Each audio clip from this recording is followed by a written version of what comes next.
Hi guys, it's me again, Candy. For today's video, samahan niyo naman ako mag-ayos ng mga gamit ng aking mga alaga.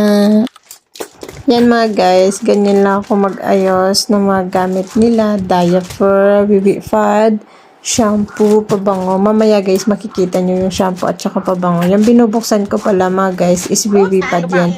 Yan ang ginagamit ko doon sa kulungan nila para hindi tumago sa sahig yung ihi. Yan mga guys, dahil hindi na kasi sa lalagyan, ibabalik natin siya sa karton.